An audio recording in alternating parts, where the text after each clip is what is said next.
This is a very special episode. I had the opportunity to speak with actor and philatelist Samuel West, who you may recognize from his many roles on screen in movies and TV. Now, Sam's enthusiasm for the hobby is infectious, as you'll find out.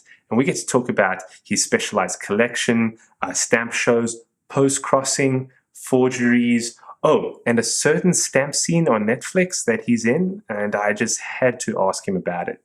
Anyway, sit back and enjoy this episode of #Philately.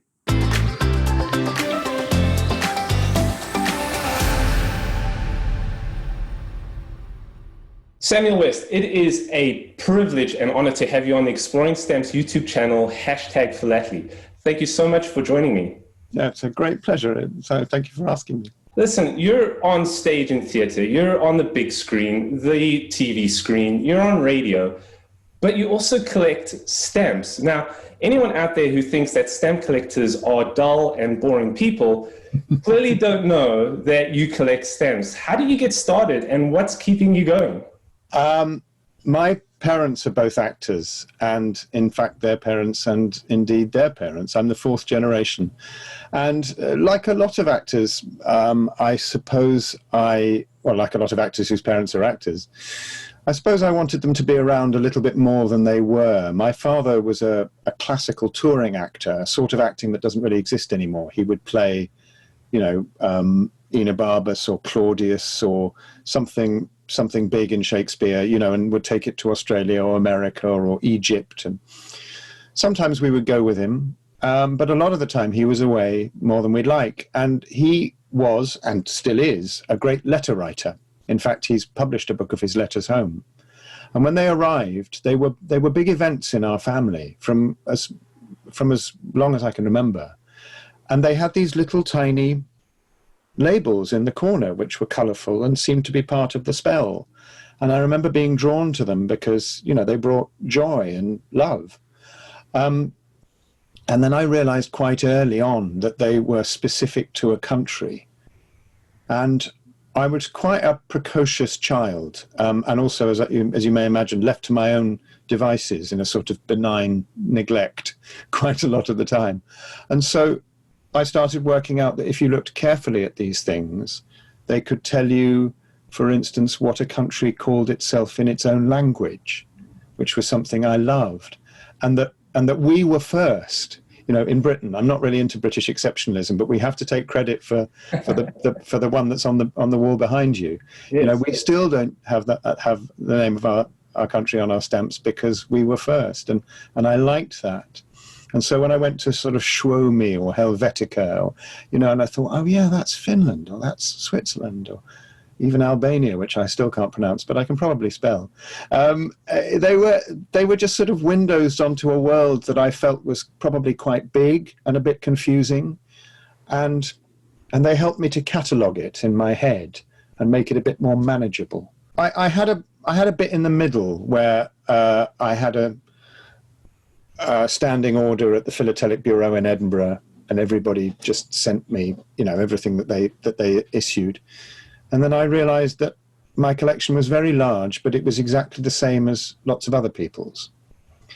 And that was a bit of a pause, and I didn't really take it on for a bit there, for about 10 years. I met someone at a party who said, and we started talking about hobbies, and they said, oh, you collect stamps. How many have you got? Mm. And I remember thinking, that's an odd question. Nobody who collects stamps would ever ask somebody else who collected stamps that question. And I started thinking why it was an odd question. And I realized that what they were describing was not a collection, it was an accumulation. And I thought, why do I not want an accumulation? What's the difference between an accumulation and a collection? And I had this absolute moment of clarity. I can remember it really clearly when I realized that a collection was defined by what it left out. And suddenly I thought, well, then I can do what I like. I can just pick my most favorite stamp and just collect that. So I did. I became Samuel West Collector of Stamp. I mean, I still collect other things, but basically for about 20 years now, I've specialized in just one stamp, and that really helped it keep going. And now I don't mind about missing out on other stuff, because I just go further and further down my own sort of narrow little lane, and I really like that. I find it incredibly fascinating talking to other collectors who specialize, whether it's a country, a topic, or in your case, a stamp. And I really admire the attention to detail that brings upon it. Now, I'm aware that you collect the 2 shilling blue. I don't know much about this stamp. I went ahead, looked through my collection. I don't have it by chance. Right. I'll send you one. I went onto eBay and I found that the price ranged dramatically. I saw $25 to hundreds of dollars. Yeah. And clearly, I don't know much about it. Can you tell me why that stamp is so special? Why do you collect it? Well, initially, because I thought, well, what do I think is the prettiest stamp I know? And it's that one. It's got a beautiful oval frame. And it's the only British stamp the value of 2 shillings that we've ever had. Even going up to 1971 when we stopped having shillings. So that makes it unusual. Obviously, it doesn't have Great Britain on it. It just has 2 shillings postage. And it's part of a series which has some other very pretty stamps in it. The 10-penny is nice, and then the high values are also lovely. It's got 5 different shades of blue, one of which is cobalt, which is pretty rare, and that would have set you back a lot. I've only got a couple, and they're not particularly good. And then I suppose I'm being slightly disingenuous by saying I only collect one stamp, because in 1880, it turns into the 2 shilling brown, but only for about 6 months. And the 2 shilling brown is the rarest British stamp on a cover. I think there are only 6. I don't have one. I don't even have one on a piece. But that's another story. The 2 shilling blue, initially, it was a double letter rate, mostly to the West Indies and to South America. So when you get it on cover, it's going to interesting places like Venezuela or Chile, or sometimes Jamaica. And so it looks very nice on cover. The letters aren't very interesting. They're often about sugar or goods or stuff like that. But I do like collecting it on cover. And as you say, you can get an absolutely average one with perhaps not perfect perforations for about 15 quid, but a really beautifully centered, fresh mint one, probably about £1,500. Jeez. I mean, depending on what shade it is. The milky blue and the cobalt are very, very rare. So yeah, I mean, you can basically go as far as you like. I'm also a bird watcher, as it might not surprise you to hear. And sometimes people go, why would you be interested in telling 2 species apart when actually what you have to look at is the 3rd primary and it's a bit shorter? And I went, well, because, that's what they look at. One of them sings differently and the other one thinks, oh, I don't fancy yours much. I'm not going to mate with you, just because of the song and the length of the primary. So actually, I find sort of everything's interesting as long as you look closely enough. That's one of my kind of very much heartfelt beliefs. That's brilliant. It's that attention to detail that I absolutely admire.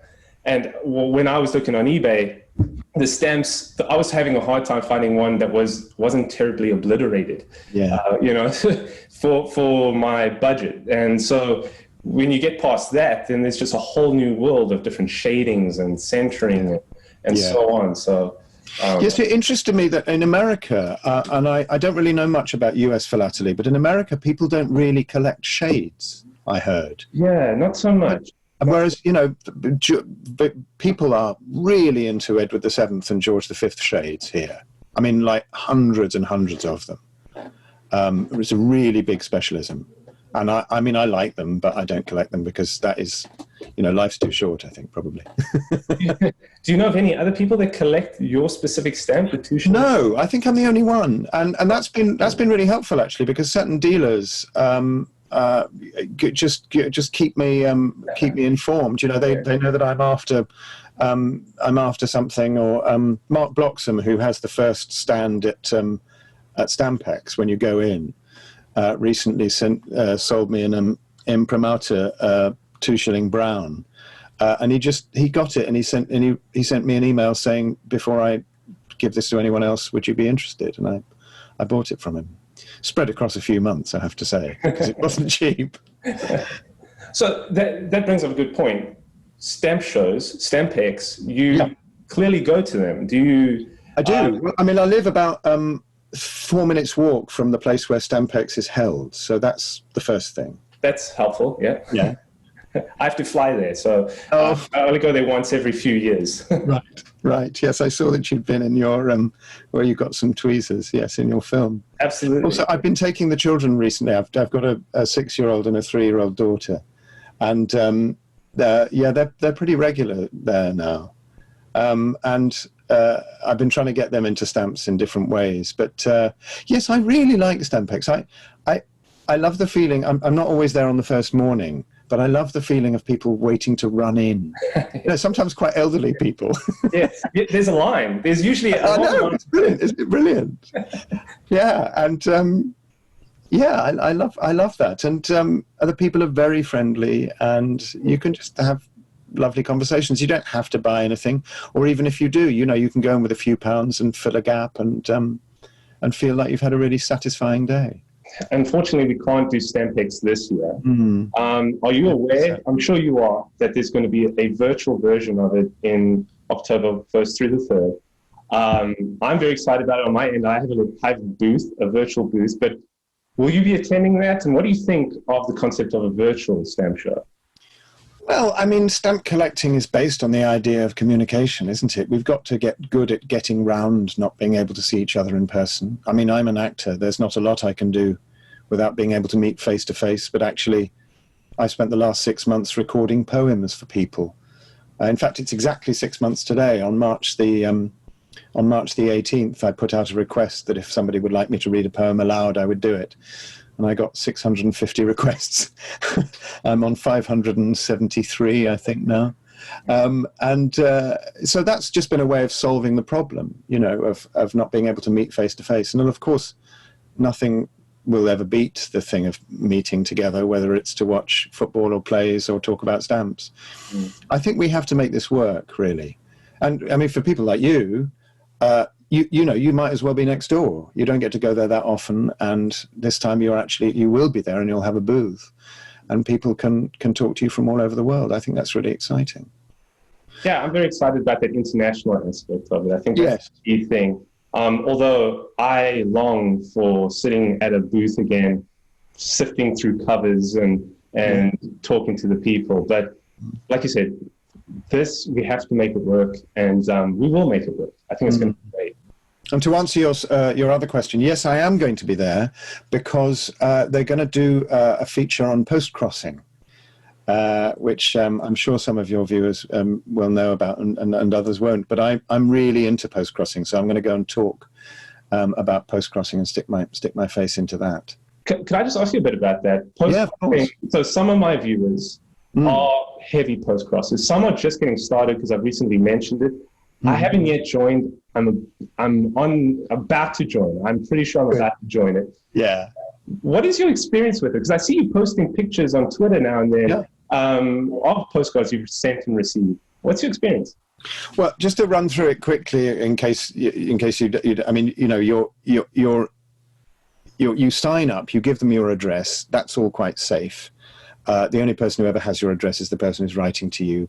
You click a link to say, I want to write to somebody, and they say, here is Klaus in Innsbruck. Klaus likes cats. And you go to the 600 postcards that you have in your desk that you've never sent to anyone because you're a bit of an obsessive collector of things that you never use. And you find a cat and you send it to Klaus and you put a number on it, and a few days and you post it, which in Britain is a little bit expensive. That's the only downside. And a few days later, you get an email from Klaus saying, I really liked your cat. Thank you so much. Best wishes from Innsbruck. And that is the end of your relationship with Klaus. You don't have to, you can basically have one postcard's worth of things to say to Klaus, and you don't need to worry about if you don't have anything else in common. And you then wait, and you will get a postcard back from somewhere else in the world, not from Klaus, from somewhere completely random.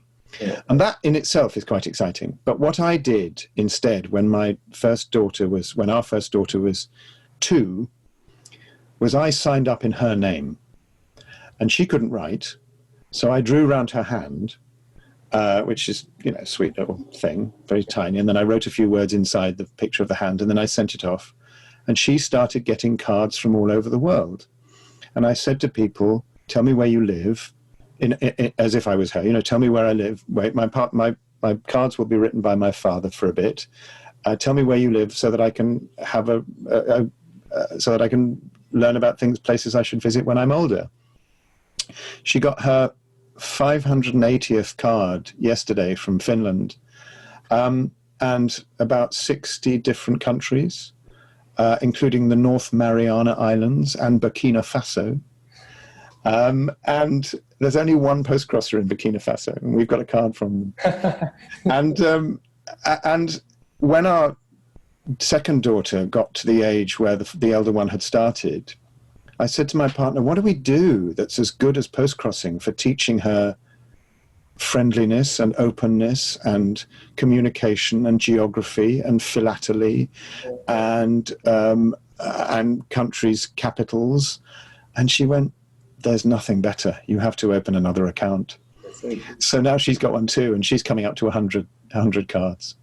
And yeah, we do a couple every weekend.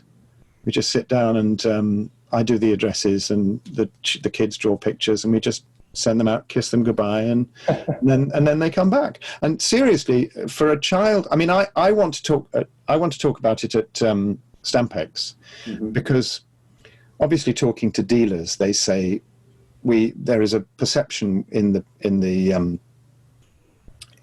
hobby that older, richer collectors are either dying or stopping collecting and not being replaced in quite the same numbers. I don't think the hobby is in any danger. I think people like you and Punk Philatelist and all sorts of other people are just saying, you know, do what you feel like and break the rules, and whatever works for you is great. But that might mean that dealers worry about where their earnings are going to come from, because fewer people are going to, you know, fewer people pay big prices for stamps, then maybe the market will go down a bit. And I think that one of the things that dealers could consider doing, and I haven't really discussed it with any of them, but I think it might be a good idea, is to start sponsoring schools to do postcrossing. I think that'd be brilliant. Give some of their bulk postage to a school, so that the price of sending a postcard, which is like more than £1.50 in Britain now, it's quite a lot, could be covered entirely by donations, and all the children have to do is buy their postcards or make their postcards, which would be even more fun. Right. And then, you know, they send out one or two a week, and then they get them back in and they put them on a map, and they will learn so much, and they will also get really into stamps, because of course if you give them old postage, you know, if they have to, they'll also get really into maths, because if they have to make up £1.53 or whatever it is in, you know, 23p stamps, then not only do you get a really good idea of the old stuff that the UK has issued, some of which is really beautiful, but you have to add it all up. Yeah, it brings you back to that very, you know, traditional art of letter writing, of connecting with others in an analog way versus exactly.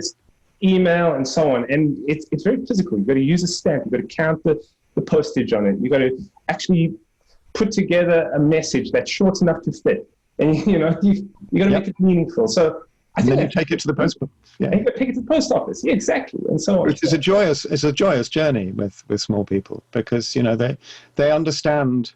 Just as actually we have a jukebox in my daughter's bedroom from 1962, so she knew what 7-inch records were quite early on, and it's the same thing. You know, you stand by the jukebox to listen to the music. If you go upstairs, you can't hear the music anymore. You can't take it with you.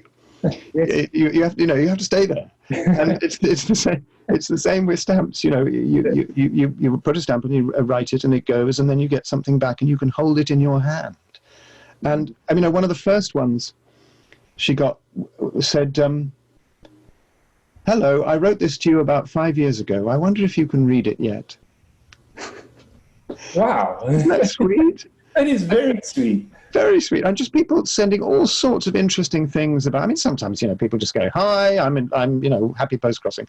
But some people are really, on the whole, if they find they're writing to a child, They take it seriously. Yes. The elder one really likes sunsets and those 3D lenticular cards that shift, when you move them. And we got one from Finland a few months ago, which was an enormous sunset, the 3D sunset, literally this big. I had to make a special page in the album. So do you think your daughters are going to get into stamp collecting? You think this is? I think if they don't, it will have been a battle. Frankly, I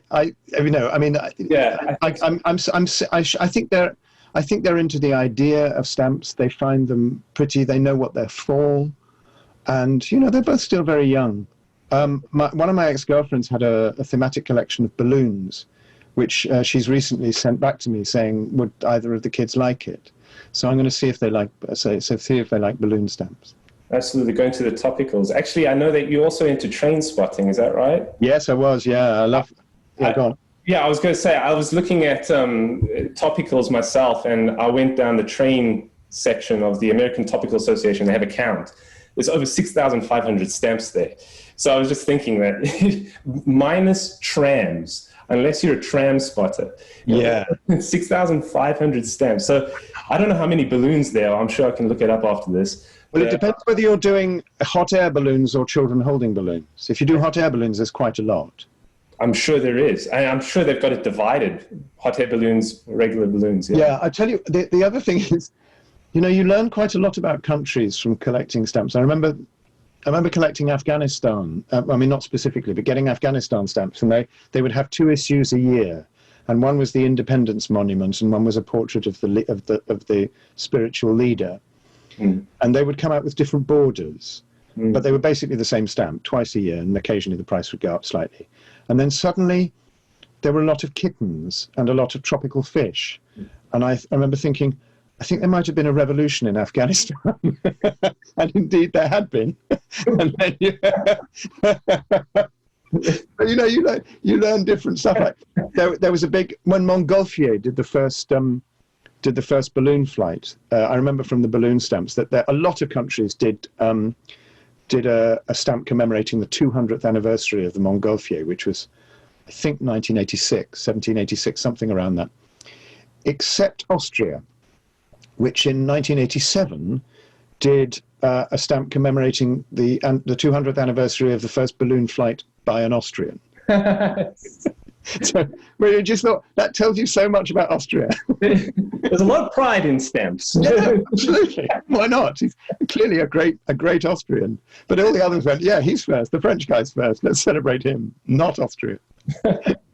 That's just brilliant. That's just brilliant. Little stuff like that. Oh, I forgot to say about the 2 shilling brown. But this was a really interesting thing. There's a peculiar thing that happens with the with the Universal Postal Union. The 2 shilling blue is too close in colour to the 2.5 shilling blue that is used for internal mail in Britain.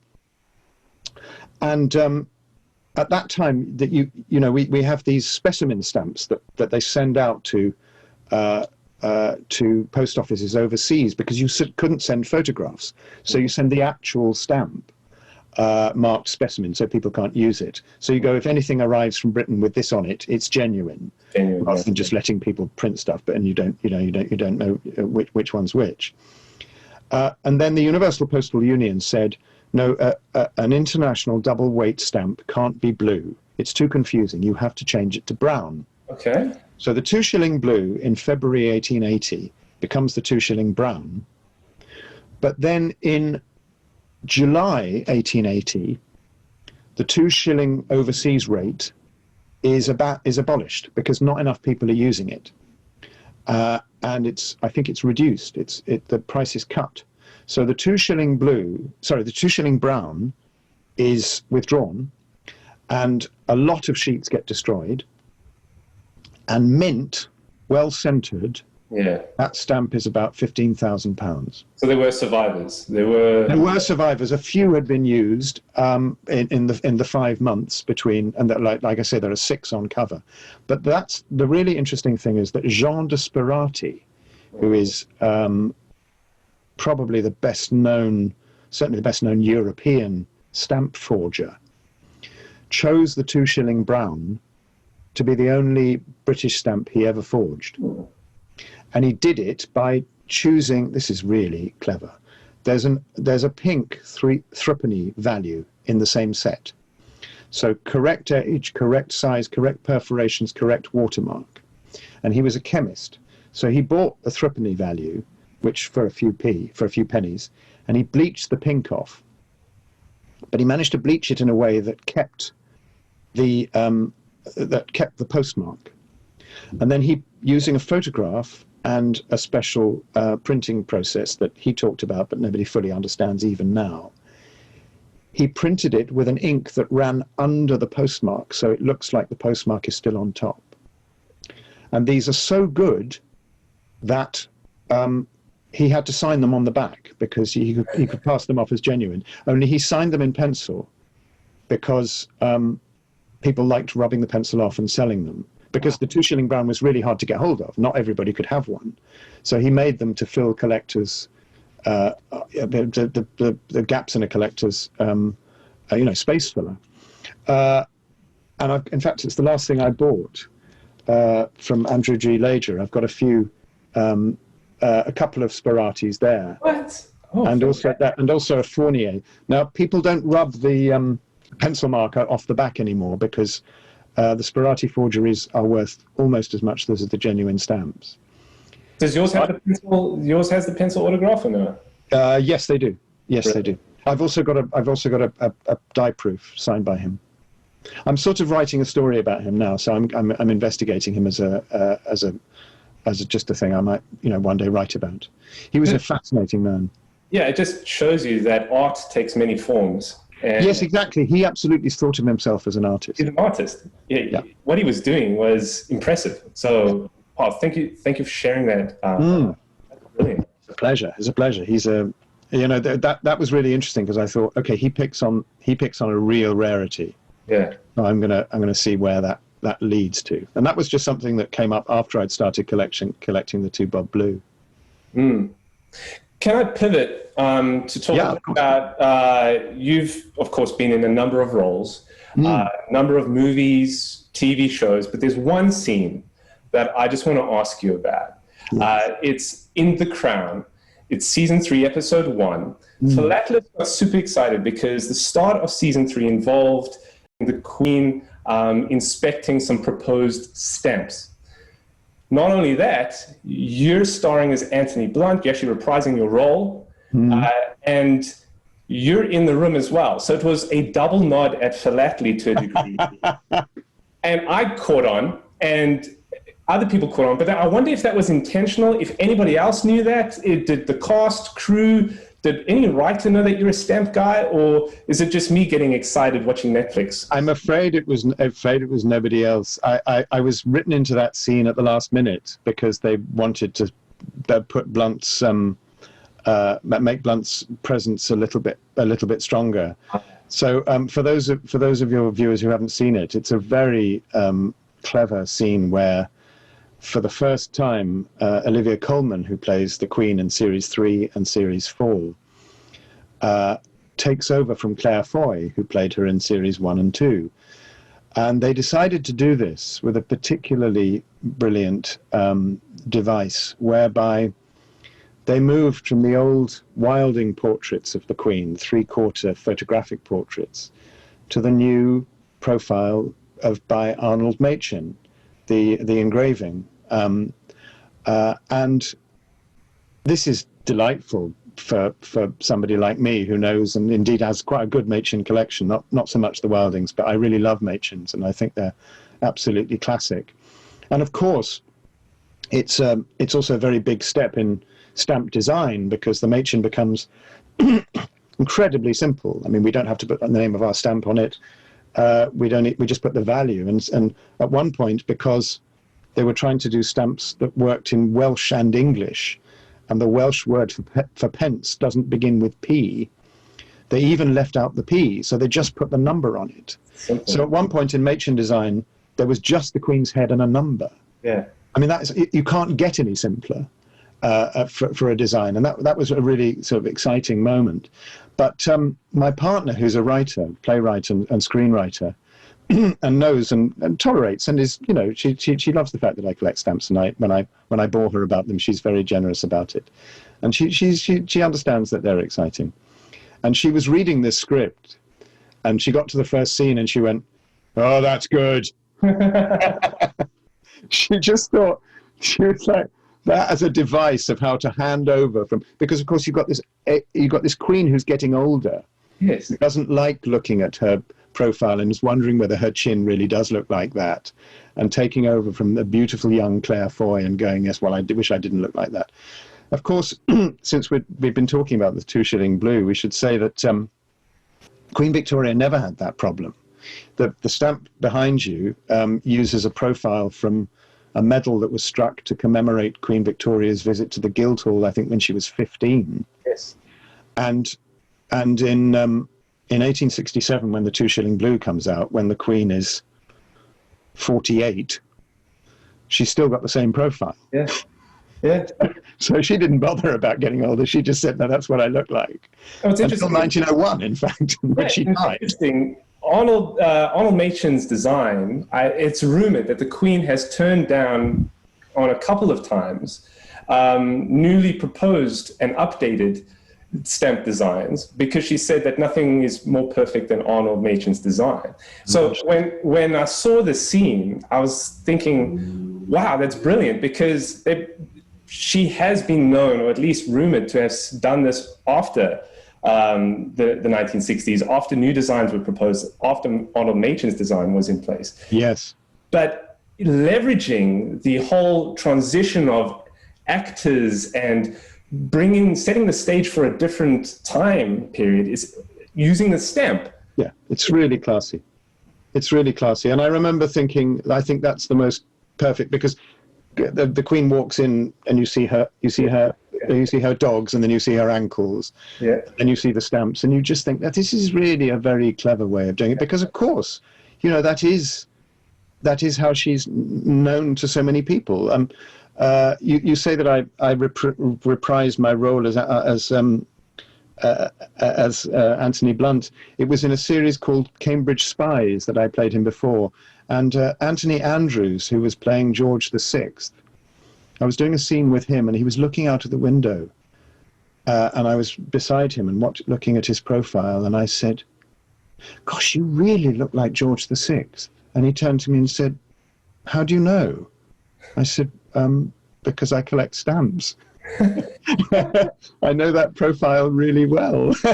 I've looked at it a lot, and that's it. I love it.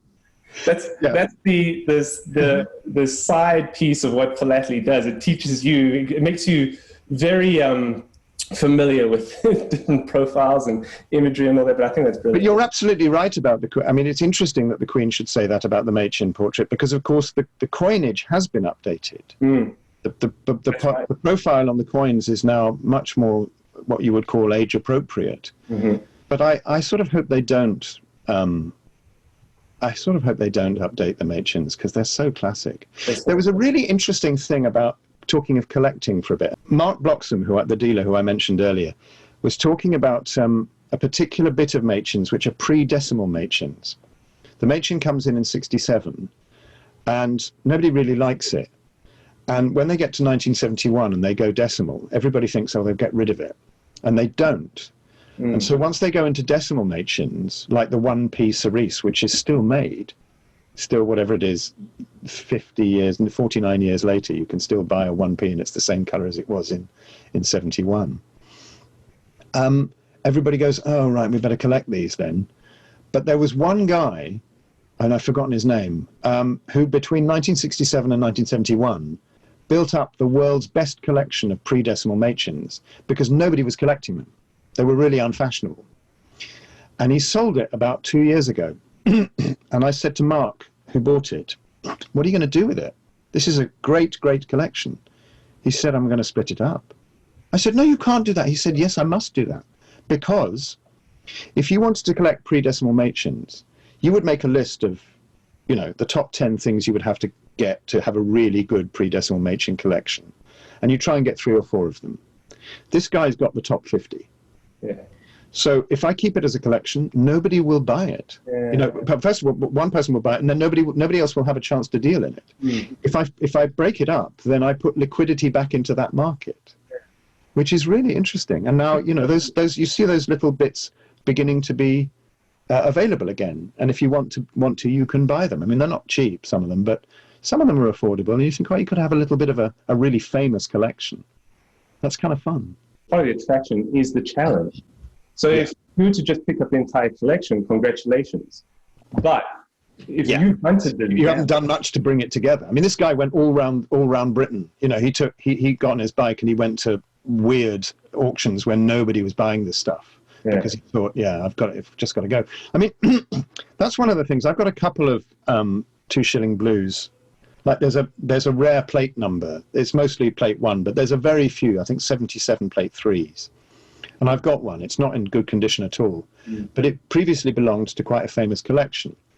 So, you know, you put X, whatever the collection is, under it. And I really like that. I like knowing, but then you think about that guy and you think, well, or occasionally woman, but mostly guy, what happened to him? And you think, well, he's dead anyway. And you think, well, there's no pockets in coffins. You know, you don't get to take this stuff with you. Right. The pleasure is bringing it together and holding it as a collection for a little bit, and passing it on to my children who might, you know, sell it for crack or who knows what, you know. But you don't get to keep it. It's just the pleasure of ownership for a little bit, the pleasure of accumulation for a bit, and then let it go. Custodian for a brief exactly. of a little piece of history that you have to look after before handing it off. Exactly. Well said. Yeah. Well said. I mean, I have to say, I hadn't ever thought about doing what you do of kind of going on location with stamps. I think that's a brilliant idea, and I just think it's. I mean,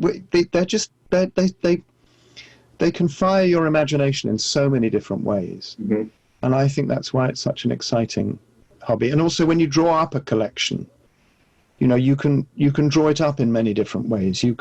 It really does reflect the amount of time you put into it. You know, I think I've got quite a good collection, but I don't get to spend time with it. And then I see other people who've gone into a much smaller or more specialized bit, and they've done some, you know, rosette winning display, and I think, they've really put in the hours. You know, they've bothered to find out about this stuff. So good for them. Yeah, absolutely. Is there anything else you'd like to share with us, Sam? I just hope to see, you know, as many of you about in person as possible. But meanwhile, let's really enjoy the connection and the possibilities that virtual Stampex are going to give us. And, you know, keep up your good work. I think it's really inspiring. I really appreciate it. I really hope to bump into you at a physical stamp show, maybe London 2022 now. We'll see. Yeah. Otherwise, I hope to bump into you virtually. But it's been a real privilege having you on the Exploring Stamps channel. So thank you so much, Sam. It's been a great pleasure. Thank you. As you can tell, I thoroughly enjoyed my conversation with Sam. He's a really cool guy. Well, of course he is. He's a philatelist. And his relationship with philately reminds me that regardless of what direction you go or how specific you get, there are stories to be told and wonderful experiences to be had and shared. In the description of this video, I've placed a number of links to additional information, as well as websites for anything that was mentioned or discussed in the conversation. As always, thanks for watching and happy exploring.